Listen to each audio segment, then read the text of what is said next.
안녕하세요. 이 밤새 TV입니다. 오늘은 제8회 지게차 운전 기능사 필기시험 대비 기출 부건 문제와 예상 문제입니다. 바로 시작하겠습니다. 문제 1번입니다. 아래 보기에서 지게차의 차체 중량에 포함되는 것을 모두 고르시오. 기역, 연료, 니은, 냉각수, 디귿, 그리스, 리을, 운전자의 무게. 정답은 2번 기역, 니은, 디귿입니다. 문제 해설 전에 한 시청자분께 감사의 말씀을 드리려고 하는데요. 이번 8회차 모의고사는 당초에 1번의 지문을 잘못 기재해서 올렸고요. 시청자분께서 자료를 보시고 바로 댓글로 알려주셔서 1번 문제는 지문 내용을 수정해서 다시 재업로드했습니다. 당초에 올렸던 지문 내용은 지게차의 차체 중량에 포함되지 않는 것을 모두 고르시오 라고 했는데요. 다행히 시청자분께서 일찍 보시고 댓글로 알려주셔서 감사드립니다. 해설 내용을 보면 건설기계의 중량에 관한 내용은 건설기계 안전기준에 관한 규칙 제2조에 명시가 되어 있습니다. 문제의 지문에서는 차체 중량이라고 했는데요. 차체 중량은 연료, 냉각수, 윤활유 등을 가득 채우고 휴대 공구, 작업 용구 및 예비 타이어까지 싣거나 부착하고 즉시 작업할 수 있는 상태의 건설기계의 중량이고요. 조종사의 체중은 제외가 됩니다. 그래서 리을은 빠지는 거고요. 그리고 운전 중량은 차체 중량에 건설기계 조종에 필요한 최소의 조종사가 탑승한 상태의 중량을 운전 중량이라고 하고요. 운전사 한 명의 체중은 65kg으로 규정이 되어 있습니다. 그리고 최대 적재 중량은 건설기계에 적재가 허용되는 물질을 허용된 장소에 최대로 적재했을 때 적재된 물질의 중량입니다. 그리고 총 중량은 차체 중량의 최대 적재 중량과 조종사를 포함한 승차 인원의 체중을 합한 것을 총 중량이라고 합니다. 그래서 정답은 운전자의 무게를 제외한 기역과 니은, 디귿, 연료, 냉각수, 그리스 2번이 정답이 되겠습니다. 다음 보겠습니다. 2번 지게차에서 틸트 실린더의 역할은 무엇인가? 정답은 2번이죠. 틸트 실린더의 역할은 마스트의 앞뒤 경사각을 조정하는 것입니다. 1번에 포크를 상승, 하강시키는 것은 마스트 실린더고요. 포크를 걸거나 고정하는 장치는 핑거보드. 4번 작업자를 보호하기 위한 장치는 오버헤드 가드가 있었죠. 다음 보겠습니다. 3번 지게차의 작업 장치 중 동력을 전달하는 장치가 아닌 것은 1. 틸트 실린더 2. 리프트 실린더 3. 리프트 체인 4. 핑거보드. 정답은 4번 핑거보드죠. 핑거보드는 동력을 전달하는 게 아니고 포크를 고정하는 장치입니다. 1번의 틸트 실린더는 마스트를 전후방으로 움직일 때 동력을 전달해 주고요. 리프트 실린더와 리프트 체인은 포크를 위아래로 하강 상승시킬 때 동력을 전달하는 장치가 되겠습니다. 다음 보겠습니다. 4번 지게차에서 한쪽으로 쏠린 화물을 들어 올릴 때 균형을 맞추어 줄 수 있는 장치는 1. 사이드 시프트 2. 드럼 핸들러 3. 타이어 클램프 4. 푸시풀. 정답은 1번 사이드 시프트입니다. 사이드 시프트는 지게차를 움직이지 않고 백 레스트하고 포크를 좌우로 움직여서 지게차의 중앙에서 벗어난 화물을 적재할 때 사용하는 작업 장치입니다. 나머지 2번과 3번, 4번은 복습 차원에서 한번 읽어보시면 되겠습니다. 5번 지게차의 마스트를 포크 쪽으로 기울였을 때 최대 경사각의 범위는 정답은 1번 5에서 6도죠. 지게차 마스트의 경사각은 포크를 전방으로 기울였을 때는 정경각이라 하는데 6도 이하로 하고요. 후경각은 포크를 후방으로 뒤쪽으로 기울인 상태에서는 12도 이하입니다. 오른쪽 그림 전방으로 기울였을 때는 5에서 6도, 후방은 10에서 12도. 잘 확인하시고요. 참고로 사이드 포크형 지게차는 정경각과 후경각 모두 5도 이하로 제한한다고 앞전 회차에서 설명을 해드렸습니다. 다음 보겠습니다. 6번 지게차의 체인 장력을 조절하는 방법으로 부적절한 것은 정답은 4번입니다. 조정 후에는 로크 너트를 풀어 놓는다라고 했는데요. 풀어 놓는 게 아니라 잠가야 합니다. 이 로크 너트는 지게차 체인 고정용 너트의 풀림을 방지하는 장치이거든요. 따라서 체인 조정 후에는 고정을 해야 합니다. 1번과 2번, 3번은 맞는 내용인데요. 1번, 좌우의 체인이 동시에 평행한지 확인한다. 맞는 내용이고요. 포크를 지상에서 조금 들어 올린 후에 조정한다. 이것도 적절한 방법이고요. 3번, 손으로 체인을 눌러보아 양쪽이 다르면 조정 너트로 조정한다. 이것도 적절한 방법, 조절하는 방법이 되겠습니다. 7번, 작업 전에 지게차의 단기 운전 및 점검 사항으로 적절하지 않은 것은? 정답은 4번입니다. 엔진 시동 후 작동유가 적정 온도로 상승할 때까지 고속으로 5분 정도 워밍업을 한다라고 했는데요. 좀 맞는 내용 같긴 한데 여기서 틀린 내용은 고속이라는 말이 틀렸습니다. 단기 운전을 할 때는 저속으로 천천히 진행을 해야 합니다. 1번과 2번, 3번을 보면 조향 장치가 정상적으로 작동하는지 점검한다. 맞는 내용이죠. 2번, 틸트 레버를 사용하여 마스트가 정상적으로 작동하는지 점검한다. 이것도 맞는 내용이고요. 3번, 리프트 레버를 사용하여 포크가 정상적으로 작동하는지 점검한다. 이것도 맞는 내용이 되겠습니다. 8번, 지게차의 운행 및 작업 방법에 대한 설명으로 부적절한 것은? 정답은 3번입니다. 전후진 변속 시에는 완전 정지 또는 저속에서 해야 한다. 그럴듯한 표현이긴 한데 전후진 변속 시에는 무조건 완전 정지해야 되고요. 저속이든 고속이든 움직이면 안 됩니다. 틀린 내용은 3번이고요. 1번을 보면 주행 방향을 변경할 때는 완전 정지 또는 저속에서 해야 한다. 이거는 맞는 내용이고요. 2번 틸트는 적재물이 백레스트에 완전히 닿도록 하고 운행한다. 이것도 맞는 내용이죠. 주정차 시에는 주차 브레이크를 고정시킨다. 이것도 당연히 맞는 내용이 되겠습니다. 9번 긴 내리막길을 운행할 때 베이퍼 록을 방지하기 위한 운전 방법으로 가장 적절한 것은? 정답은 2번 엔진 브레이크를 사용한다. 여러 번 본 문제라서 쉬운 문제이죠. 베이퍼 록 방지 조치 방법은 브레이크 반복 사용을 자제하고 엔진 브레이크를 병행 사용하는 방법이 되겠습니다. 1번 시동을 끄고 브레이크 페달을 밟고 내려간다. 시동을 끄면 위험하겠죠.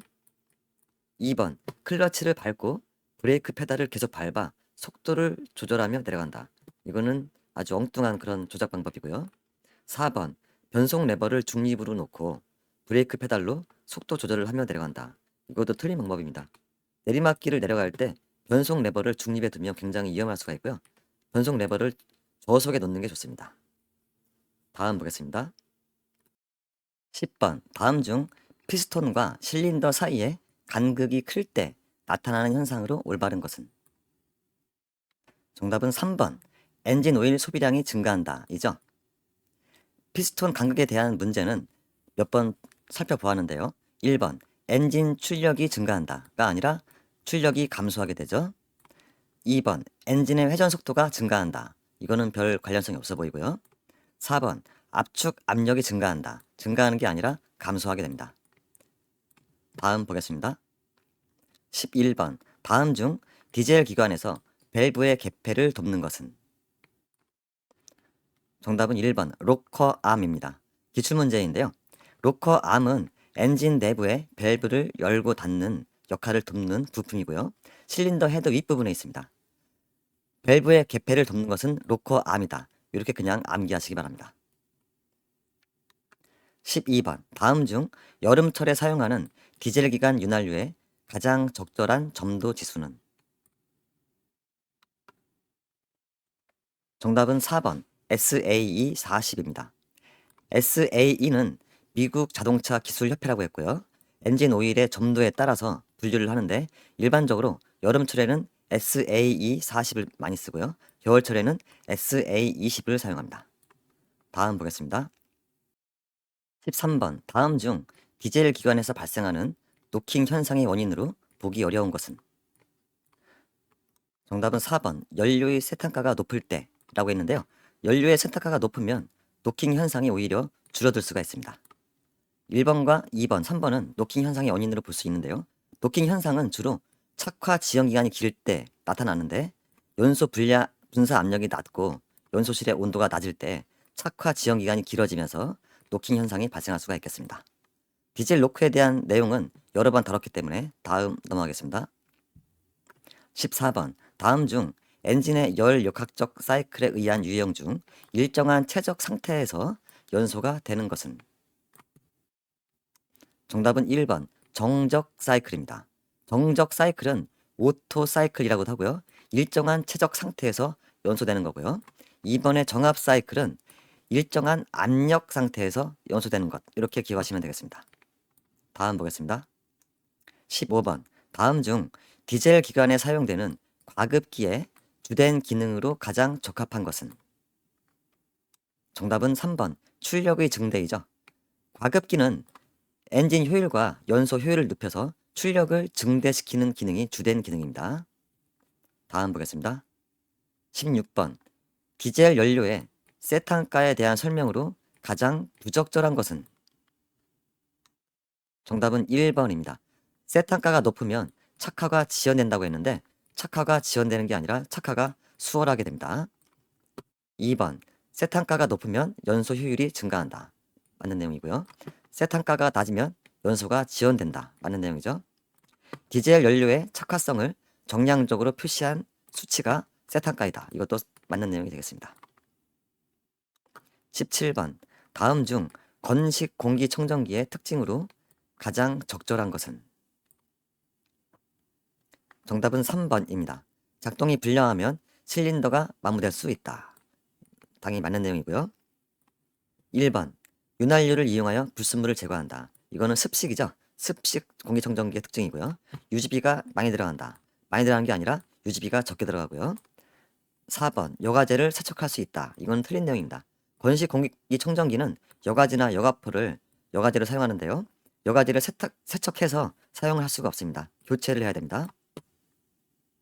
18번 다음 중 디젤 기관에서 노크 방지 방법으로 잘못된 것은?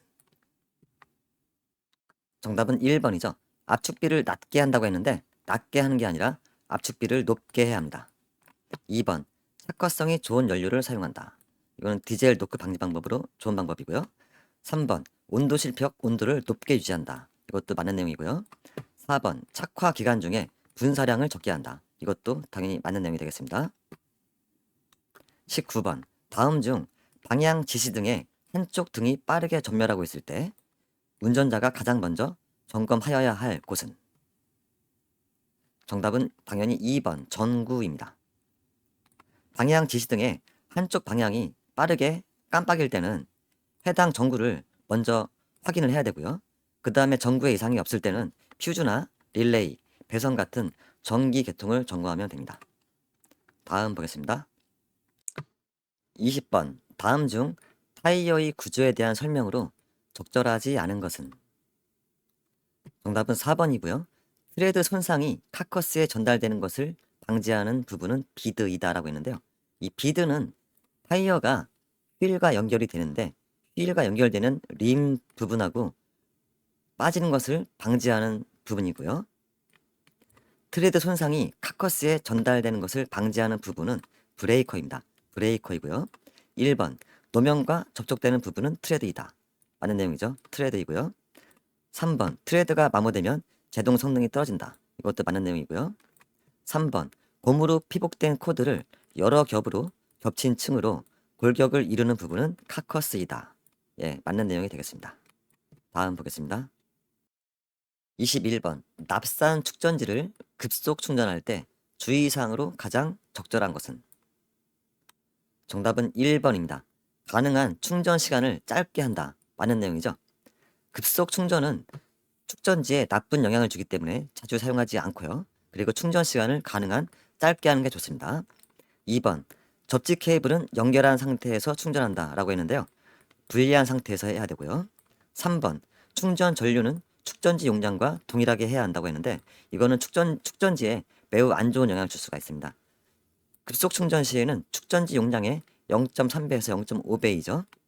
4번 전해액의 온도가 80도씨 이상이면 충전을 중지한다 라고 했는데요. 전해액의 온도가 45도 이상이 되면 충전을 중지해야 합니다. 다음 보겠습니다. 다음 중 일반적으로 지게차 기관의 기동용으로 사용하는 전동기는? 정답은 1번 직권식 전동기입니다. 건설기계 시동 전동기는 주로 축전지를 전원으로 사용하는 직권 전동기가 많이 사용된다. 이렇게 기억하시면 되겠습니다. 다음 보겠습니다. 23번 다음 중 건설기계에 사용하는 교류 발전기에서 교류를 직류로 바꾸어 주는 것은? 정답은 4번 정류기입니다.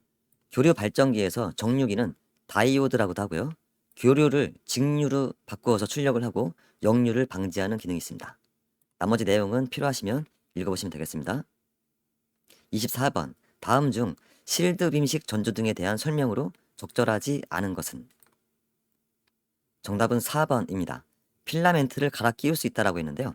실드 빔식 전조등은 반사경에 필라멘트를 붙이고 렌즈를 녹여서 만든 구조로 되어 있기 때문에 필라멘트를 갈아 끼울 수 있는 게 아니라 전조등 전체를 교환을 해야 합니다. 1번과 2번, 3번을 보면 대기 조건에 따라 반사경이 흐려지지 않는다. 맞는 내용이고요.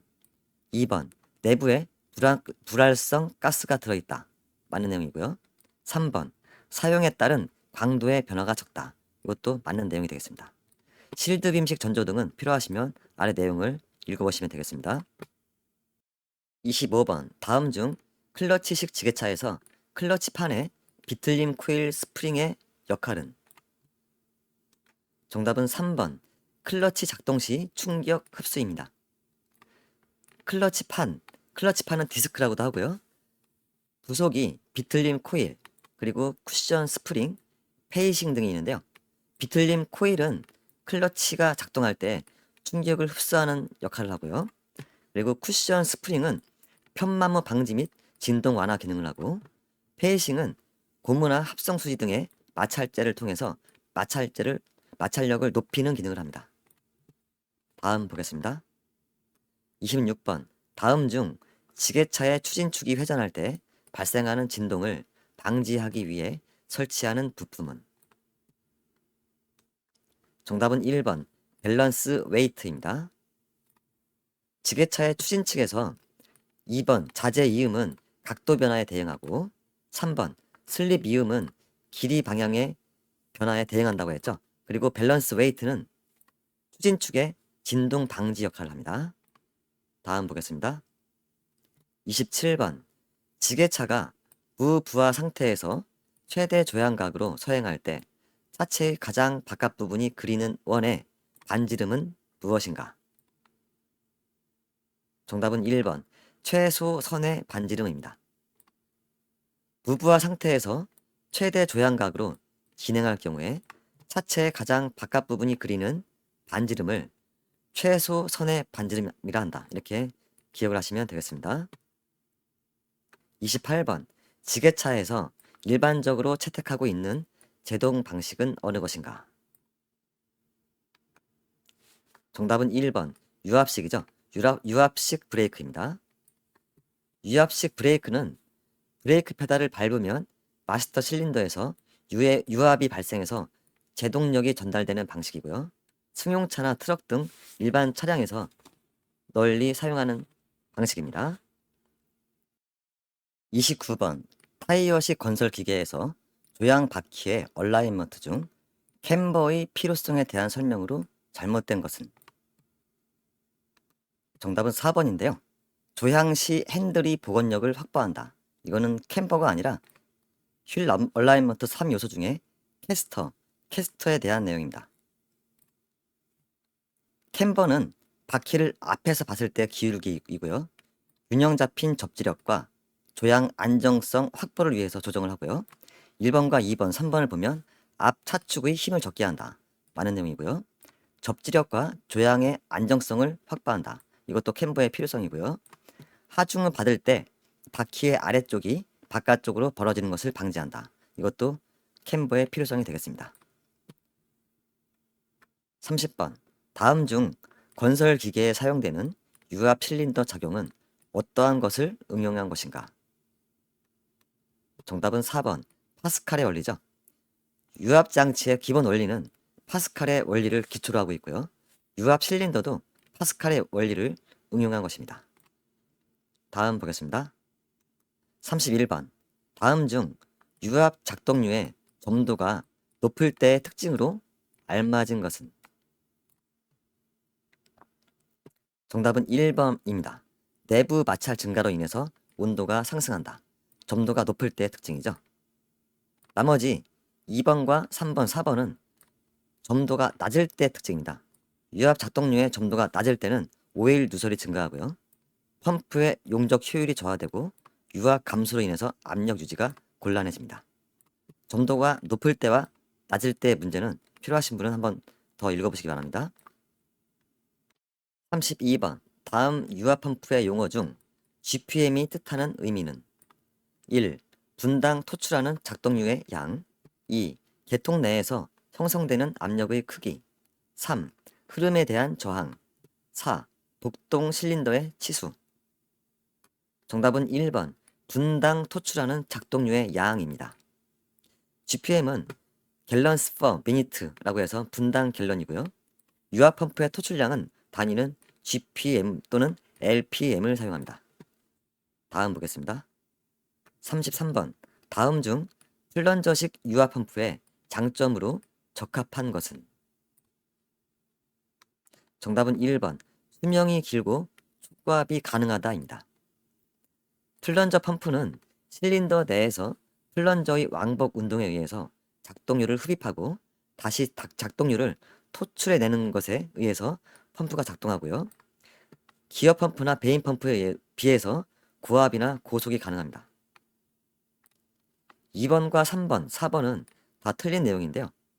소음이 작고 가격이 저렴하다라고 했는데 소음이 크고 가격이 비쌉니다. 그리고 흡입 성능이 좋다라고 했는데요. 흡입 성능이 나쁩니다. 그리고 4번 구조가 단순하다라고 했는데요. 구조가 복잡합니다. 34번 유압 실린더의 복귀 쪽에 배압을 발생시켜 피스톤의 중력에 의하여 자유낙하하는 것을 방지하고 하강 속도를 제어하기 위해 사용하는 밸브는? 1. 카운터 밸런스 밸브. 2. 언로드 밸브. 3. 릴리프 밸브. 4. 감압 밸브. 정답은 1번. 카운터 밸런스 밸브죠. 카운터 밸런스 밸브는 압력 제어 밸브의 종류고요.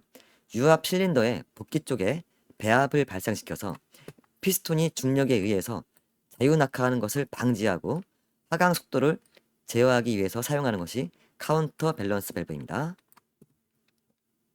35번. 유압 장치에서 유압 조정 밸브로 유압을 조정하는 방법에 대한 설명으로 가장 적절한 것은? 정답은 4번. 조정 스크류를 조이면 유압이 높아진다. 이게 적절하게 맞는 설명이고요. 1번. 밸브 스프링의 장력이 커지면 유압이 낮아진다고 하고 있는데요. 유압이 낮아지는 게 아니라 장력이 커지면 밸브가 더 닫히기 때문에 유압은 오히려 높아지고요. 압력 조절 밸브가 열리도록 하면 유압이 높아진다고 했는데요. 이거는 별로 관련성이 없는 내용이고요. 3번. 조정 스크류를 풀면 유압이 높아진다고 했는데 스크류를 풀면 유압이 높아지는 게 아니라 낮아집니다. 36번. 유압류 탱크에 대한 설치 및 구비 조건으로 가장 거리가 먼 것은? 정답은 1번입니다. 유압류 탱크 설치 및 구비 조건이 있는데요. 오일 냉각을 위한 쿨러를 설치한다. 이거는 구비 조건으로 거리가 멀고요.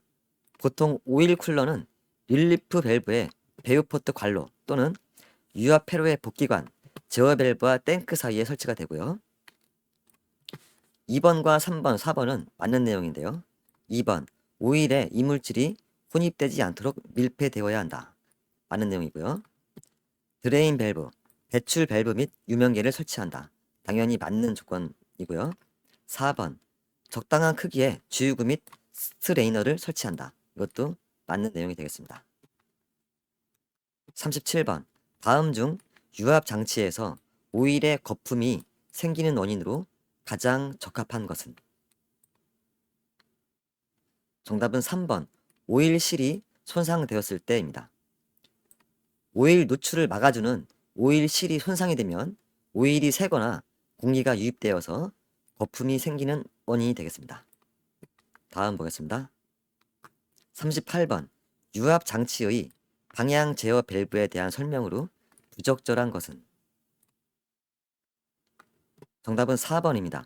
유압 작동기의 속도를 제어한다라고 했는데요. 유압 작동기의 속도를 제어하는 것은 유량 제어 밸브입니다. 유량 제어 밸브.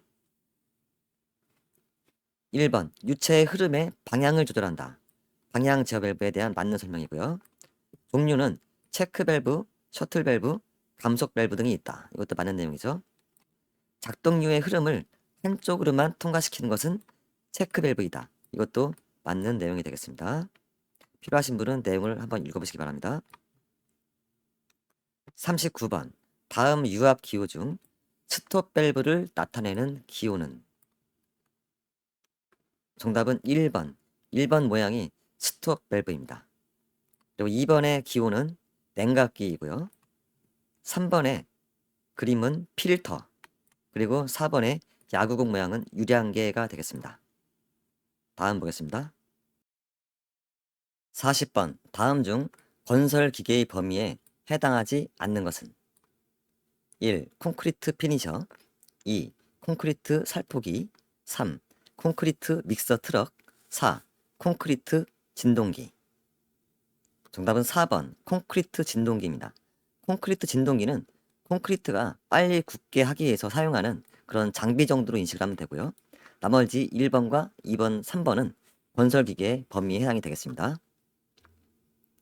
41번 다음 중 연식이 22년 된 3톤 지게차의 정기검사 유효기간은 얼마인가? 정답은 2번 1년입니다.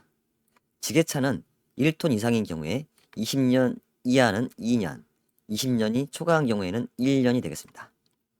다음 보겠습니다.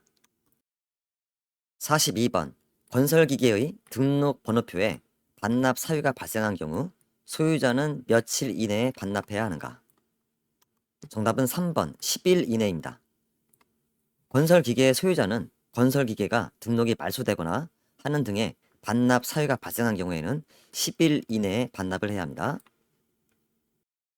43번 다음 중 덤프트럭이 건설기계 검사소에서 검사가 아닌 출장 검사를 받을 수 있는 경우는? 정답은 2번 너비가 3m인 경우는 출장 검사를 받을 수가 있습니다. 건설기계가 검사소에 방문하지 않고 기계가 위치한 장소에서 검사를 받을 수 있는 경우가 있는데요. 1번 최고 속도가 40km인 경우, 이 경우는 해당이 안 되는데요. 최고 속도가 시간당 35km 미만인 경우에 출장 검사를 받을 수가 있고요. 3번 검사를 받을 건설 기계가 지방에 있을 경우, 이거는 출장 검사 사유가 해당이 안 되고요. 4번 차체 중량이 25톤인 경우, 이것도 해당이 안 되는데 차체 중량이 40톤을 추가하는 경우에 출장 검사를 받을 수가 있습니다. 다음 보겠습니다. 44번 다음 중 건설 기계의 조종에 관한 교육 과정을 이수한 경우 조종사 면허를 받은 것으로 보는 소형 건설 기계가 아닌 것은? 정답은 1번입니다. 5톤 이상의 기중기라고 했는데요.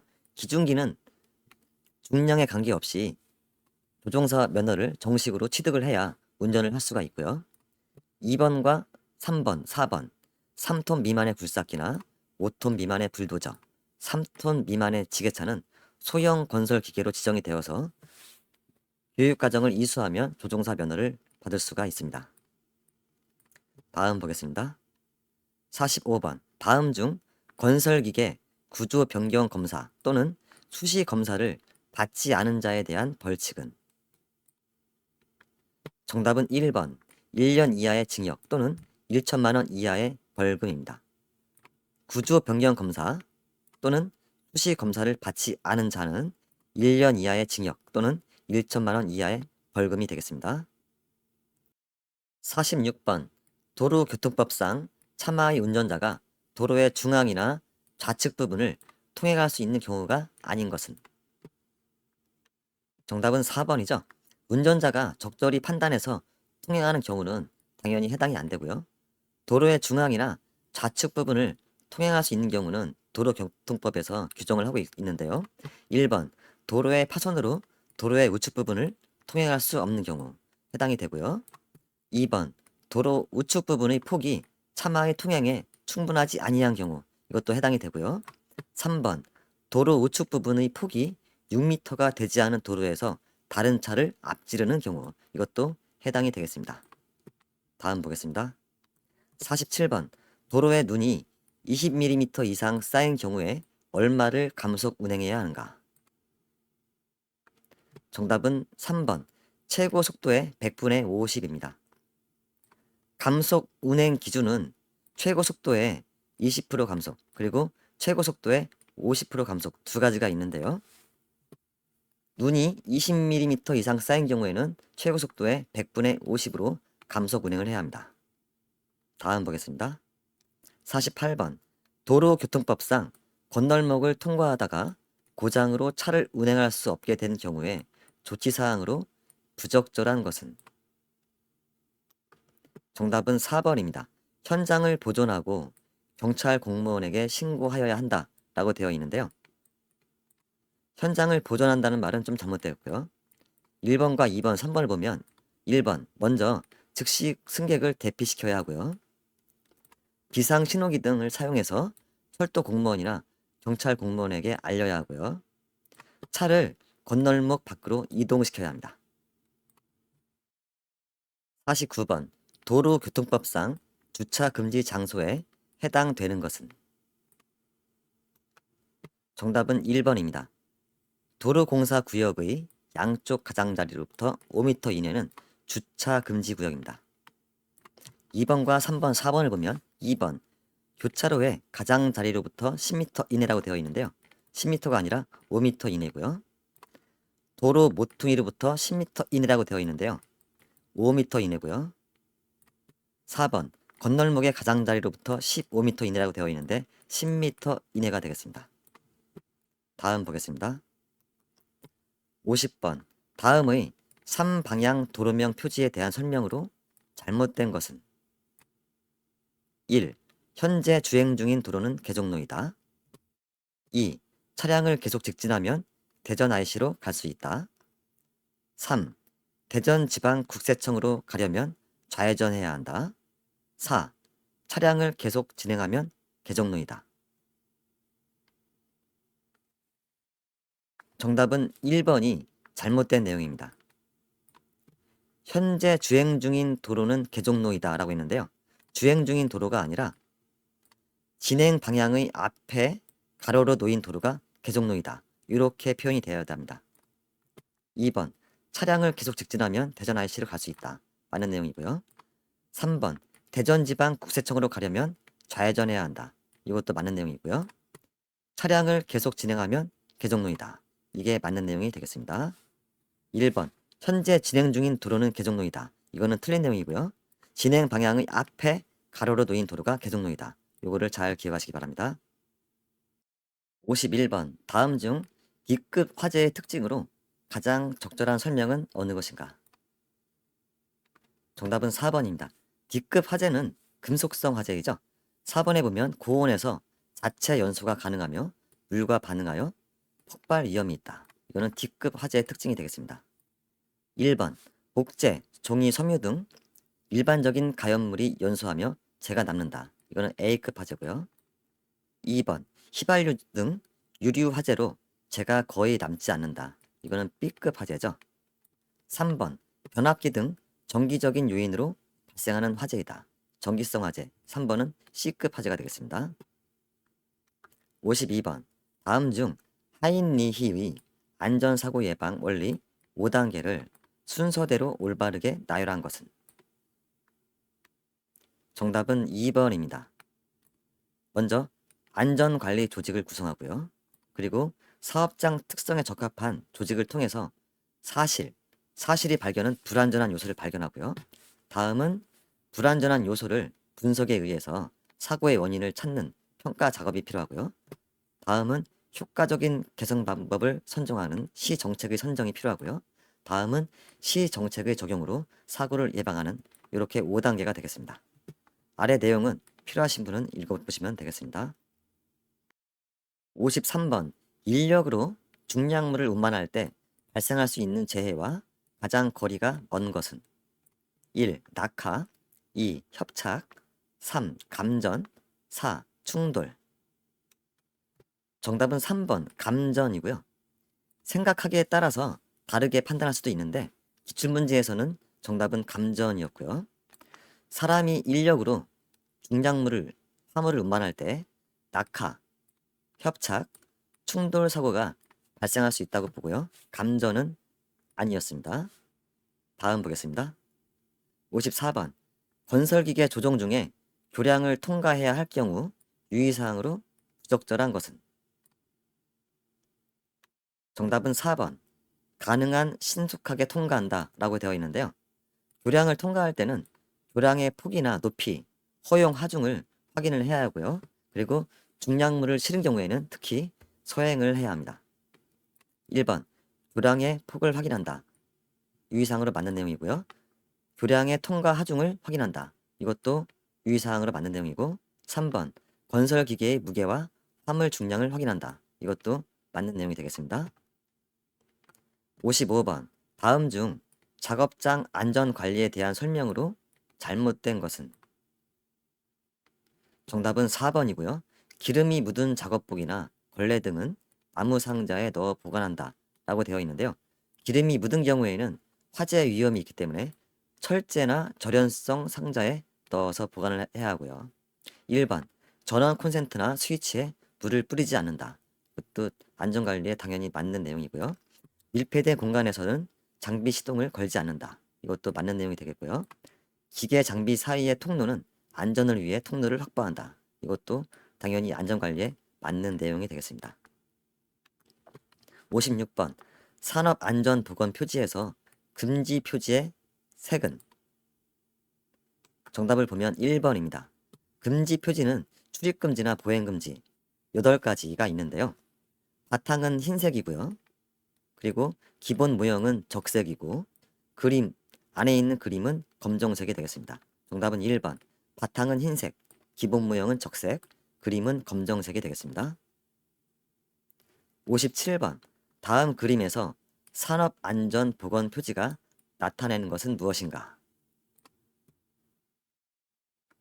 정답은 2번 보행금지입니다. 이 그림을 어떻게 보면 출입금지라고 볼 수도 있는데요. 출입금지는 아래 그림을 보면 화살표 표시가 되어 있습니다. 이렇게 이런 모양이 출입금지고요. 탑승금지 탑승금지는 사람 모양이 있는데 무슨 스키 같은 것을 타는 듯한 모양이고요. 4번 사용금지 사용금지는 손 모양으로 되어 있습니다. 다음 보겠습니다. 58번 다음 중 드릴을 사용하여 작업을 할 때 안전수칙으로 부적절한 사용 방법은 정답은 2번이죠. 장갑을 착용하고 작업한다. 이거는 부적절한 사용 방법이고요. 드릴을 사용할 때는 1번 보안경을 필수로 착용한다. 3번 작업 중에는 칩 제거를 하지 않는다. 맞는 내용이고요. 4번 균열이 있는 드릴은 사용하지 않는다. 이것도 당연히 맞는 내용이 되겠습니다. 59번 다음 중 가스 용접 작업 시 안전수칙으로 부적절한 것은 정답은 1번입니다. 산소통에 메인 밸브가 얼면 100도씨 이하의 물로 녹인다 라고 되어 있는데요. 100도씨 이하가 아니라 60도씨 이하의 물로 녹인다 라고 해야 합니다. 2번 아세틸렌 사용 압력은 1기압으로 제한한다. 이거는 맞는 내용이 되겠고요. 3번 가스 누출 여부는 비눗물로 확인한다. 이것도 맞는 내용이고요. 용접 작업 시에는 반드시 보안경 등 안전 장비를 착용한다. 이것도 당연히 맞는 내용이 되겠습니다. 60번 다음 중 전기 화재 발생 시 소화 방법에 대한 설명으로 부적절한 것은 정답은 4번입니다. 물을 먼저 뿌려 열을 낮춘 후에 진화를 시작한다 라고 되어 있는데요. 물을 뿌리게 되면 전기성 화재에서는 감전의 위험이 있기 때문에 위험하고요. 1번과 2번, 3번은 맞는 내용인데 1번 소화 작업 전에 전기를 먼저 차단한다. 당연히 맞는 내용이죠. 2번 이산화탄소 소화기를 사용하여 소화를 한다. 이것도 맞습니다. 전기성 화재는 이산화탄소 소화기를 사용할 수가 있습니다. 3번 할론가스 소화기를 사용하여 전기 절연성을 유지하며 소화한다. 이것도 맞는 내용이 되겠습니다. 여기까지 제8회 기출문제 복원과 예상 문제를 풀어보았고요. 다음 제9회 예상 문제도 곧 올려드리겠습니다. 감사합니다.